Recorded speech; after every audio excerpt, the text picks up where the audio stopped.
మీరు ఎంత బాధపడతారు. నేను అదే చెప్తున్నా. మీడియా నుంచి ఒక్కొక్క మెట్టికి ఇంత డెవలప్ కదా, మిమ్మల్ని ఎందుకు టార్గెట్ చేస్తున్నారు అది మీరు చెప్పాలి. మీరు ఏమనుకుంటున్నారు దానికి?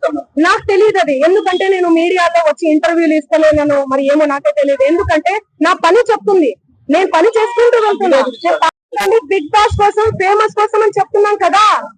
ఆయన కేవలం ఫేమస్ అవ్వాలి, ఫేమస్ అయ్యే దానికోసమే ఇదంతా చేస్తున్నాడు. ఆయన మాటలు మీరు చూడండి. నెక్స్ట్ ఇయర్ బిగ్ బాస్ వస్తే నేను వెళ్తాను. శ్రీముఖి అంటే నాకు క్రష్. నాతో మాట్లాడేటప్పుడు కూడా మీతో ఫ్రెండ్షిప్ చేసుకున్నామంటే మీరేంటి ఆరోగంట గా మాట్లాడుతున్నారంటే, అవును కేసు పెడతాము అంటే ఆరోగంట గా మాట్లాడకుండా ఎందుకు మాట్లాడతారండి? నేను తప్పు చేయండి, తప్పు చేయండి. మీకు వీడియో చూపిస్తాను, చూడండి ఎలా మాట్లాడుతున్నారు. ఎంత డిమాండ్ చేస్తున్నారు చూడండి. ఇంకో సౌండ్ అండి చూడండి. నువ్వేమన్నా ఆకాశం నుంచి ఊడిపడ్డావా? నడుమంతపు సిరి ఇదంతా ఇంత వల్గర్ లాంగ్వేజ్. ఇంత సోపులు ఎందుకు పడతారు మీరు? ఎలా వస్తానండి? నేను అదే చెప్తున్నా. పనులు ఉన్నాయండి, నాకు ప్రోగ్రామ్స్ ఉన్నాయి. కర్ణాటక పోయినాను నిన్ననే. నేను శ్రీదత్త యూనివర్సిటీలో కాలేజ్ లో ప్రోగ్రామ్ కూడా చేశాను. మీరు చూడండి నా అప్డేట్స్ దయచేసి చూడండి. ఇన్స్టాలో నేను పోస్ట్ కూడా పెట్టడం జరిగింది. దీనికి నాకు ఏ సంబంధం లేదు. బాధితులకు దయచేసి పోలీస్ శాఖ వారు న్యాయం చేయండి. నేను బాధితులకు డెఫినెట్లీ ఖచ్చితంగా ఉంటా, ఖచ్చితంగా ఉంటా. నేను బాధితులకు ఎట్లా ఫైట్ చేయబోతున్నాము, లీగల్ గా వెళ్తున్నామండి మేమంతా. మా లాయర్ గారు మాట్లాడతారు. నేను ఇప్పటి వరకు మాట్లాడాను కదా, మాట్లాడారు. మీడియా మిత్రులకు నమస్కారం. ఈ రోజు మీ ముందు చెప్పడం ఏంటంటే, మన సుందర్ మంగ్లీ గారికి రెగ్యులర్ గా ఇన్స్టాగ్రామ్ లో, యూట్యూబ్ ఛానల్లో, మీడియాలో ట్రోల్ చేయడం జరుగుతుంది. ఆమెని ట్రోల్ చేయడం ఎందుకు చేస్తున్నారు అనేది ప్రశ్న లేస్తుంది. అయితే ఆల్రెడీ 2025 లో ఈ బాధితులకు సంబంధించి ఎఫ్ఐఆర్ జరిగినాయి. ఆ జరిగిన విషయము ఆల్రెడీ పోలీస్ ఇన్వెస్టిగేషన్ జరుగుతుంది. పోలీస్ ఇన్వెస్టిగేషన్ చేస్తున్నప్పుడు పోలీసు వారు ఎవరు తప్పు చేశారో వాళ్ళని డెఫినెట్లీ పోలీసు వారు ఇన్వెస్టిగేషన్ లో పట్టుకుంటారు. ఇక్కడ మంగ్లీ గారి ఇన్వాల్వ్మెంట్ లేదు కాబట్టి పోలీసు వారు పట్టుకోవడం లేదు. ఎందుకు ఈ సుప్పు గారు కావాలని మీడియా ముందు వచ్చి, ఆయన ఏమైనా ఆఫీసరా? ఆయన ఎవరైనా ఇన్వెస్టిగేషన్ చేయమని అన్నారా? ఇన్వెస్టిగేషన్ ఆఫీసర్ ఉన్నారు కదా, ఇన్వెస్టిగేషన్ ఆయన చేసుకుంటారు, సిఐడి చేసుకుంటది. ఎవరైనా ఎకనామిక్ అఫెన్స్ ఉంటే వాళ్ళు చేసుకుంటారు, వాళ్ళకి హక్కు ఉంది.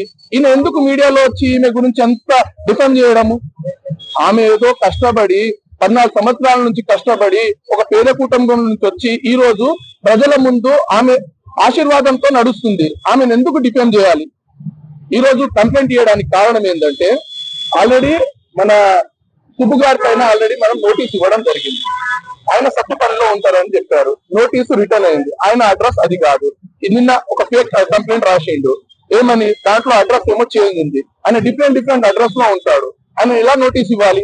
రిటర్న్ వచ్చింది. అదే విధంగా ఆయన పర్సనల్ నోటీస్ ఇవ్వడం జరిగింది, వాట్సాప్ లో ఇవ్వడం జరిగింది. ఆయన పైన డిఫమేషన్ కేసు వేయడం జరిగింది. మీడియా మిత్రులకు చెప్పేది ఏంటంటే, మేడం మీడియా ముందు రాకపోవడము ఆమె బిజీ షెడ్యూల్ వల్ల రాలేదు. ఆల్రెడీ ఆయన పైన కేసు వేస్తూనే వస్తుంది. బిఫోర్ ద మీడియా తను రాలేదు. అదే విషయం జరుగుతుంది. ఆల్రెడీ మీరు చూడొచ్చు, ఓఎస్ నంబర్ చూడొచ్చు. అదే విధంగా ఈ రోజు కంప్లైంట్ చేయడానికి కారణం, మొన్న 22/3/2026 రోజు సడన్ గా ఆయన పూజారి నాగేశ్వరరావు ఒక అడ్వకేట్ గారు ఆఫీస్ తను ఉంటే మేడం గారు అక్కడ ఉన్నారు. ఆ విషయంలో ఈ కంప్లైంట్ ఆయన 10 లక్షలు డిమాండ్ చేశారంట యూట్యూబ్ లో నుంచి, అదే విధంగా ఇన్స్టాగ్రామ్ లో నుంచి. తన ఏదైతే వీడియోని అన్ని తీసేస్తానమ్మా, నేను ఈ రోజు నుంచి నేను రాను అని అంటే తను ఇవ్వనని చెప్పింది, ఇగ్నోర్ చేసింది. రాగానే ఫేక్ వేసేశారు. అరే ఆమె వేసేది ఉంటే అదే రోజు వస్తుండే, కంప్లైంట్ వేస్తుండే. ఎందుకు వేయలేదు? ఆమె బిజినెస్ షెడ్యూల్ లో ఉండడం వల్ల వేయలేదు. ఆమె దగ్గర వీడియో ఉంది. ఆయన వచ్చి ఆ మీటింగ్ లో ఆయన మేడంతో మీటింగ్ కూర్చోవడం అవసరం ఏముంది చెప్పండి? అంటే ఆయన ఏదో ఎక్స్పెక్టేషన్ లో ఉన్నాడు కాబట్టి మేడంతో మీటింగ్ కూర్చుంటున్నాడు. ఆయన అవసరం ఏముంది? ఆయన బాధితులకు న్యాయం చేయాలి కాబట్టి పోలీస్ స్టేషన్ తిరిగి రాదు. నువ్వు డైరెక్ట్ మీడియా ముందు వచ్చి ఎందుకు రీసన్ చేస్తున్నావు? మేడంతో డిఫెండ్ ఎందుకు చేస్తున్నావు? దయచేసి మీడియా మిత్రులు చెప్పేది ఏంటంటే, ఆయన డిఫెండ్ చేస్తున్నాడు. ఒక మేడం గారు ఎదుగుతున్న జీవితాన్ని తను ఆపడానికి ప్రయత్నం చేస్తున్నాడు. ఆయన ఏదో బిగ్ బాస్ వెళ్దామని ఒక మీడియాలో చెప్పింది ఆల్రెడీ. కాబట్టి అలాంటి వ్యక్తులకు కొంచెము మూమెంట్ ఇవ్వకండి అని కోరుతున్నాను.